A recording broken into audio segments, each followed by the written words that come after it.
Well, welcome everyone to this Training Tuesday here with the ISP. My name is Bob Perkins. I'll be your host today. So once again, glad you could join us. And we'll go ahead and move to the next slide here. We'd like to just mention that if you're joining for the first time, maybe you're not familiar with the ISP. I think most are, but we're the Global Inside Sales Association dedicated to advancing inside sales, digital sales, and sales leadership and sales in general. In fact, today everyone's inside sales, right? So let's talk a little bit about the topic here. And today's topic has to do with communications, and specifically it has to do with the debrief. So with that said, I'd like to welcome our special guest, Patrick Houlahan. Patrick, welcome. Thank you, Bob. Appreciate it. How are you doing today? Yeah, doing really good. Patrick was a United States Marine Corps fighter pilot, a Top Gun graduate, and instructor pilot of the year. He's served 12 years on active duty, 15 years in the reserves. After leaving active duty, he decided to start his own company as an executive consultant and organizational development leader. And he's worked with multiple Fortune 100, 500 firms. And he's going to soon celebrate his 1-year anniversary of starting his own company, Strategic Leadership Consultant. So Patrick, welcome. Thank you, Bob. I appreciate it. Probably not the best time to have started a company, especially one that deals with meeting with clients on site and doing keynote presentations and consulting work. At the current environment's made it a little difficult, you could say. Yeah, I bet. Who would have guessed, right, that this would happen? It's disrupted sales. It's disrupted what we do as an association, meeting for conferences. That's kind of the cornerstone of what we do. But you know what? We're still moving forward, right? And I'm sure as you served in the services, thank you for your service, by the way. You've seen a lot of this, and you've had to pivot. And I know you're going to talk about some key things that we need to consider today more than ever. Well, you're right, Bob. You know, the one thing that has carried me through not only my military career, but business career as well, has been this word that everybody sees on the screen right now, and that's the debrief. And now more than ever, in the current environment, teams need to be debriefing. They need to be debriefing regularly. Because it is really the key to communication. It opens up those lines of communication. It's also a very valuable tool to allow teams to pivot, especially in a crisis environment. If you have a debriefing culture established, you're able to understand or figure out what's going on, what you need to do differently, and do it very rapidly and not be caught in maybe some of the standards or procedures that you used before. So that's really what we're going to talk about, is debriefing today, and why it is a key to communication, and not just the process, because Bob, there's lots of processes out there, right? But there's also an art form to pull this off as well. So we're going to touch on both those. We're going to talk about the process, but also what is required to make sure that process works. So Bob, I'm actually going to jump in to what really will become the first poll question, and that is, why do people avoid debriefing? Why don't teams debrief more than they do, which is in some cases not at all? But Bob, what are your thoughts on that? Well, certainly some of the possible answers there would apply. But as I look at my own past, I've been in sales management, sales leadership, sales for a long time. We're just going so fast from call to call, deal to deal, proposal to proposal, that, why bother, right? We're just, how do we fit this in? So what are some of the results from the debrief that we're looking at there, or from the question? Yeah, so I don't have the time because I got to hit my numbers, something you just talked about. Too many egos in the room, and we don't know how. It's funny, nobody voted on, we are an organization that focuses on the future. And a lot of times, you're absolutely right, Bob. It's time to get to the next quarter, the next week, the next fiscal, let's go. That's done, review the numbers, move on. But the two on there that are really the ones that come home are, first of all, egos. no one wants to admit a mistake. No one wants to look bad. And so everybody walks in the room with the shield up to protect themselves, if you will. And the other one is time. They just don't put it into their operational rhythm, right? They just sit there and think, you know what, let's just keep going. And they don't ever take a time out to figure out what they're doing right and what they're doing wrong. Now, we can go ahead and end the poll there. Why do we want to debrief? There's only one reason, and that's just to improve our future performance. And we just don't debrief negatives. We debrief positives as well, because a debrief is a teaching and a learning opportunity. That's it. Teaching and learning opportunity. A debrief is not a place, where Bob, you would take your kids to Chuck E. Cheese and play whack-a-mole and hit people on the head, right?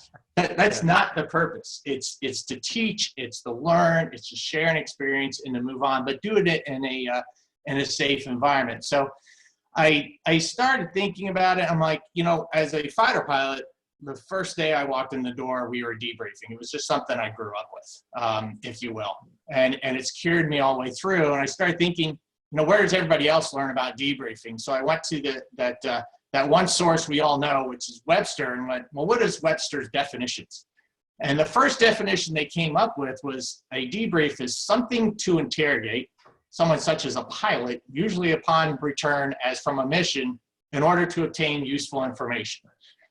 Bob, I can tell you, if I got interrogated every time I came back from a flight, I would have quit flying a long time ago, right? In fact, interrogation was only something if I didn't come back to my base, if I ended up in someone else's base, right? The second definition, they say to officially question someone about a job that has been done. Well, that's a little bit better of a definition. The officially part kind of makes me a little nervous. I mean, Bob, that sounds like you're getting subpoenaed on something, right? Yeah, so I don't really like that one. And actually, the third one's the best one. It's to carefully review upon completion. And that's it. That's really all it is. When I went to Top Gun, and no, not this Top Gun. By the way, he is coming out with a new movie, right? There's a resemblance there, Patrick. God, don't say that. Yeah. I think I'm a little taller than he is, but when I went to the United States Navy Fighter Weapons School, when we talk about debriefs, we don't talk about mistakes. We actually talk about goods in others. Because again, nothing bad can come out of the debrief. It's a teaching and learning opportunity. Now, there's a lot of names for it. You might have heard a hot wash or an after action review, right? If you're kind of in that agile or sprint, you have your continuous improvement meetings or your sprint retrospective meetings. We already talked about cross-exam and interrogation, but Bob, what do you think the number one term is that people apply to debriefing? If I'm talking to an audience, what do you think they come up with?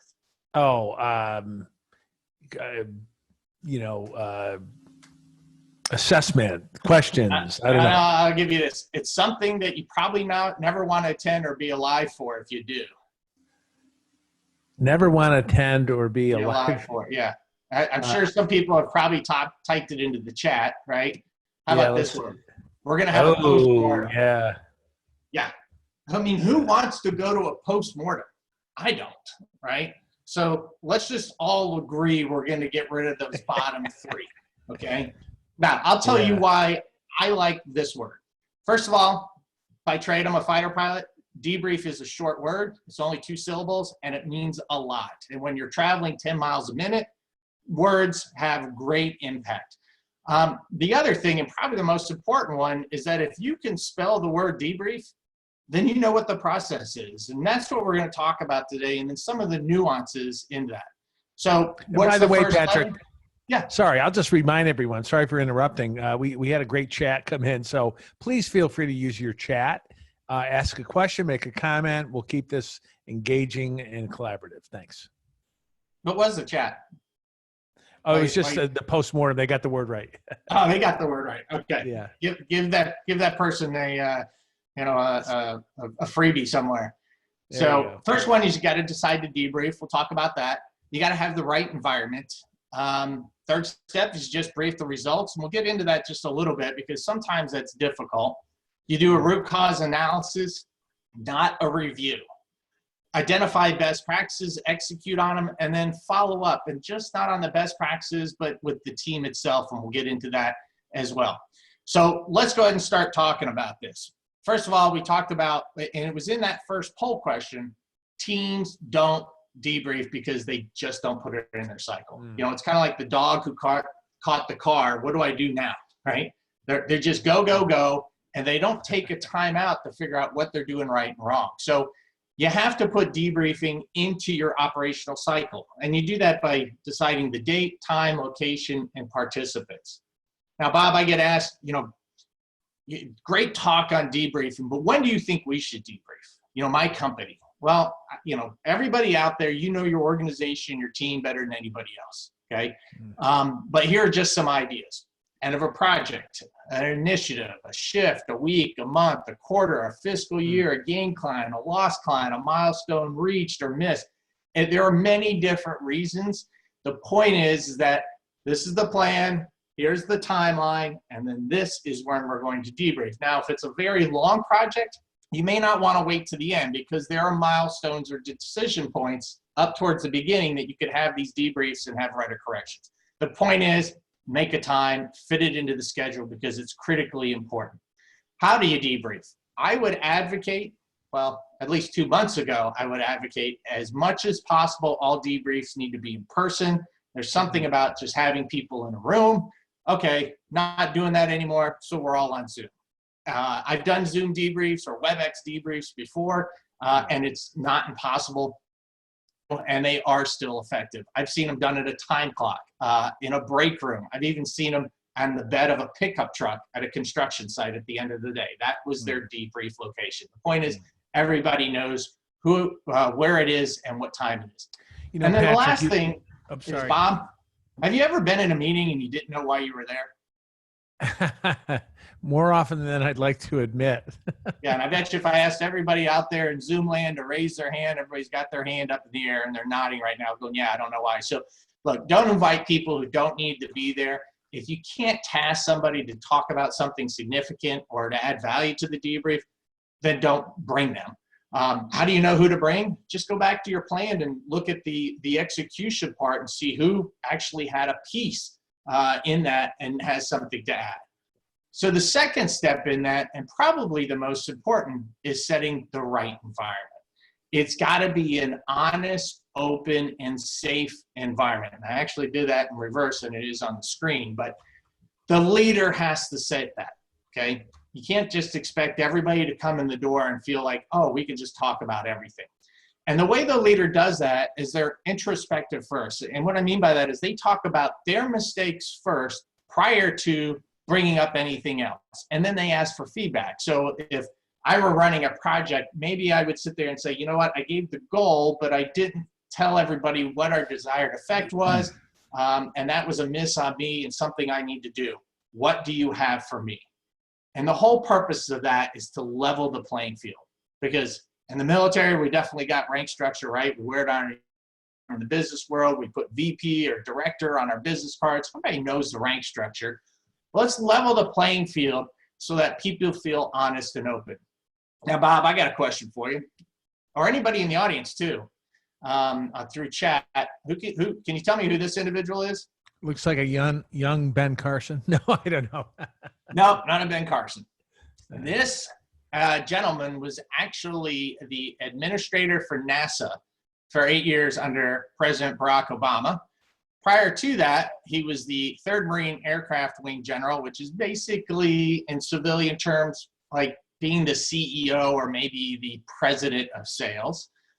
Prior to that, he was a test pilot, and prior to that, he just happened to lead for space shuttle missions into outer space.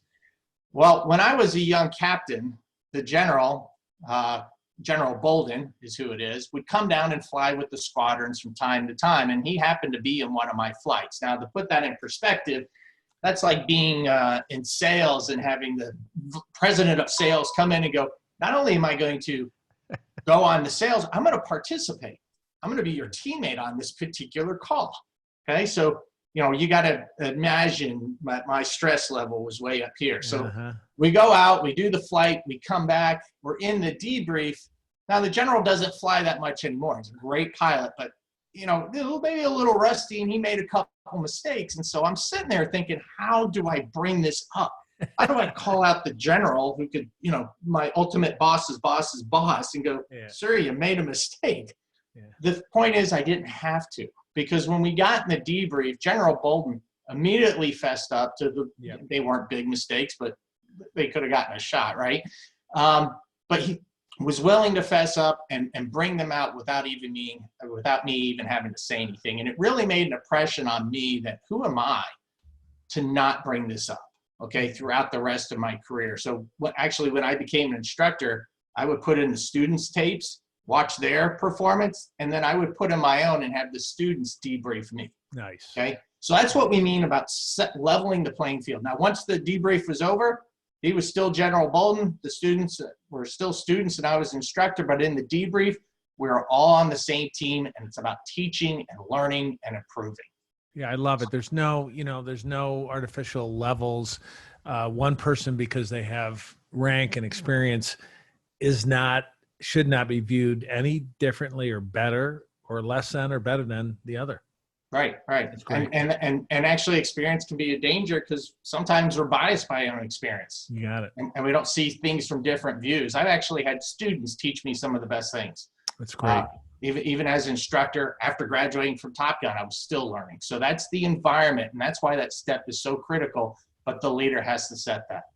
The next step is we brief the results. Now this sounds pretty simple, right? What was our goal? What was the result? What was our desired effects, and what were the actual effects? Now, let's go to a poll question. Why do a lot of organizations or teams have a problem with this particular step in the debrief?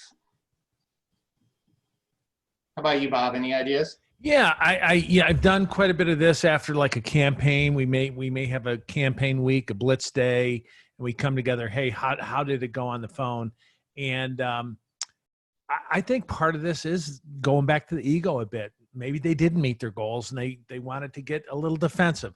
Well, I would have gotten 20 calls in, but I got interrupted. They're trying to maybe make excuses why they didn't hit some of the goals. All right, let's go ahead and see what the group says. Nobody picked the Chiefs. Come on, Chiefs are going to win the Super Bowl this year too. Actually, yeah, they're not.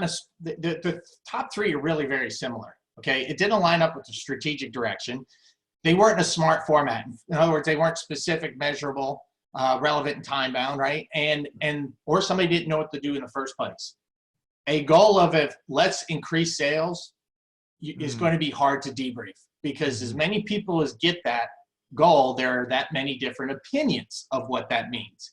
So we can go ahead and close this out. When we look at our goals, you should be able to answer them with a yes or no question. Did we achieve the goal? Did it have the desired effect? Yes or no? Yes, great. Let's learn why and repeat and let everybody else know. And if we didn't know, let's find out why. So when we brief the results, it's really just what was the goal? Did we achieve it? And then how did that happen? We're not really digging into it yet, because the next step is where we get into that root cause analysis. Now, when we do the root cause analysis, it's why. This is where the why question comes up. Why were we successful? Why did we hit our numbers? Why were we above our sales goals? Or why did we miss? Why did we fall behind? And you have to peel back the layers of the onion and ask at least 3 or 5 whys to really get to the root cause. I was, Bob, around the time we first worked together, I was working with we'll call it a lock company. And I was sitting with their VP of sales, and we were talking through debriefing, and he brought up a spreadsheet similar to what I just put on the screen. And there was a couple numbers in red, and I started asking, why did this happen? And he had an answer. Then I asked him, why did that happen? And he had an answer, but it was a little more vague. And then I asked him the third why, and he pauses.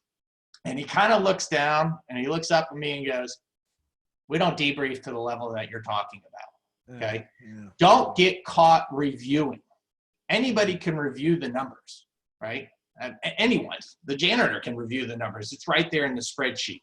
We need to go deeper, figure out why things are happening, because that's where the true learning occurs.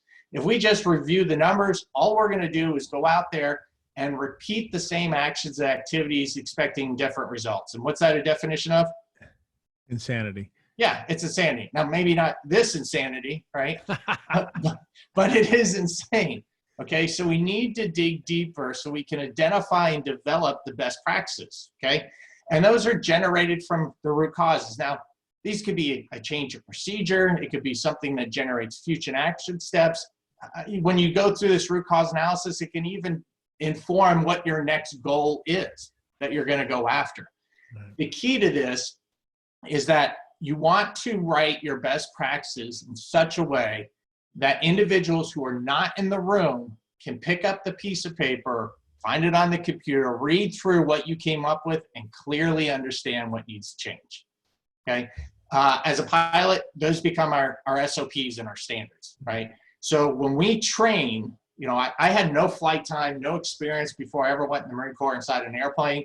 And within 2 years, I was in a frontline unit. And it's not because I'm the sharpest tool in the shed, right? But I had all the lessons and all the best practices from those who had gone before me, written in a very clean format. It was in an SOP. And if I knew the SOP, I was 80 to 90% of the way there without actually having to do it. So that's what we mean by clearly writing and specific so that everyone can benefit.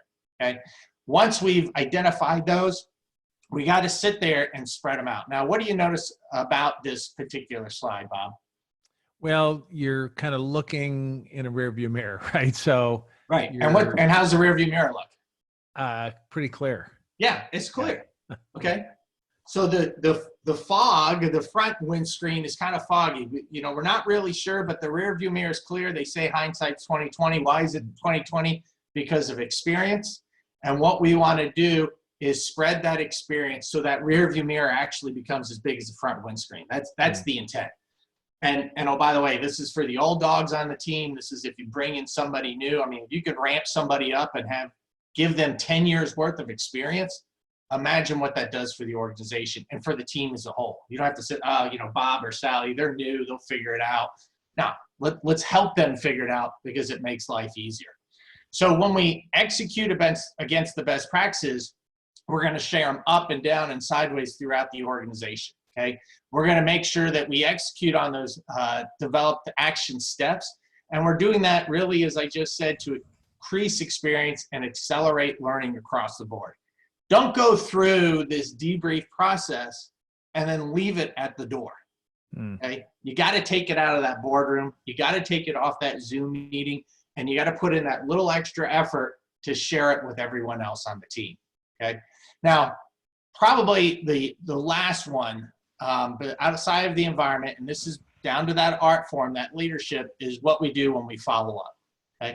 Now, are the action steps being taken? You know, nothing's going to take place if you don't measure it. You've heard that before, right? So are the action steps being executed? Are the best practices shared?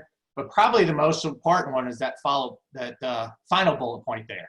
The leader has to follow up with the team, because debriefs can be somewhat brutal sometimes. You know, not everything goes right. So don't let your team walk out the door feeling downtrodden, bloodied and bruised with knives sticking out of their back, because they're never going to want to come. All right. So not only do you have to follow up to make sure that the actions and activities are taking place, but you have to follow up with the mental, spiritual, and emotional health of the team to make sure that, you know what, it was a train wreck. We got crushed this quarter, but we learned a lot of good things. We know what we need to do. And next quarter, we're going to go out there and we're going to dominate the market share. So thank you very much for your time. I appreciate it, team. Get your chins up. We're going to do well. Okay. So that's what we're talking about. You just can't, well, that was it. We sucked. And everybody leaves, right? Because no one's going to want to come back to the debrief. Okay. Finally, how does this work? Go ahead, Bob. Yeah, no, I was just going to say, please, if you have a question, right, chat it in, because Patrick would love to field some questions. We'll take a little bit of time at the end for that as well, but feel free to jump in now if you'd like. Yeah. So some people ask, you know, how does this all fit? I threw this together. You can have your sales teams, they debrief with their district managers, right? Those things go sideways within the organization. If it's important, it gets elevated or escalated. It goes up to the regional managers. Things that the regional managers stay at their level. If it's important, it goes all the way up to the VP level, okay? And then those can get shared in and throughout the whole organization. So I tell you what, let's ask one more poll question. And this one is, why or establishing a culture of debriefing will improve performance how much within an organization? A couple numbers in there. What do you think, Bob? I'm gonna guess. I'm gonna go for 20%. 20%. Yep. Did you read my slides?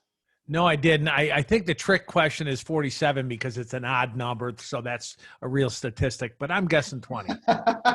Because 95% of all statistics are made up, right? Yeah. All right, not this let's one. go ahead and end the poll, and we'll give everybody the answer there. 47. 47. That's aggressive. It's actually 20%. And here's the science behind that. So Tannenbaum and Sarasoli, for the group of organizational effectiveness, they did a meta-analysis study. And what they found, I believe, was 46 different studies on debrief. If you have a debrief, kind of not organized, but you at least sit down and talk about it, your individual improvement can be 17%. Now, I went low on this number, but a structured debrief, group focus, 20 to 25%, and in some cases, even up to 38%. So if you think about that and reflect, I don't have the time to debrief. We've got to get on to the next quarter. If you're out there repeating the same mistakes, how much time, money, rework, lost client, lost opportunity that costs? And if you even just look at the sales number, we want a 10% increase. Well, our effectiveness can be increased by 20% just by taking the time to debrief. Yeah. I mean, this becomes a very, very, very powerful tool. There's one last thing I'm going to share, and that's this. Everybody talks about having an inclusive environment, right? Within businesses, we want to bring people together. We want to have engaged employees. There is no better way to do it than to debrief, because it really does bring the family together, if you will. It breaks down those barriers that individuals have. You open up your public self, if you will. You're willing to share more. You're willing to give constructive criticism more. You're willing to take it. It really does build a dynamic team environment by debriefing and by doing it regularly. So any questions from you, Bob, or any questions from the audience that came? Yeah, well, we got a couple in there. Before we get to the question, I'll make a comment. When sometimes I get on a call with a client or sponsor with Ashley on our team, who's heads up sales, we'll jump on a call immediately afterwards and go, "Did you hear this? Did you hear that? What do you think? Can we use that to provide a solution?" That's kind of a little bit of a mini debrief, is it not? That's exactly what that is. And it's fresh. It's fresh. Mm-hmm. Do you ever, are there times when you want to debrief immediately afterwards, or times that maybe you wait until the end of a week or something? Great question. So in that scenario, if I'm on a team sales call, there are two of us or three of us, we'll talk about it before on what we expect and speaking priorities and who's going to talk. We'll do the call, and then we'll get off right afterwards, and we build in the time. We don't have another sales call right at the end. We make sure that there's time to sit there, and while it's fresh in our mind, discuss what's going on. Now, you could debrief everything, right? So, but here's the key, Bob. If you have that mini 10-minute debrief right after the call, a normal salesperson is going to have many calls during the week, right? Right. And they can start building these little best practices. And so at the end of the week, when you bring all the sales team together, hey, this is what I learned this week. This is what I think is effective. You know what? I learned that too. And now you're really sharing. And that's really where an organization, their operational cycle and their ability to improve quickly and accelerate that learning increases rapidly.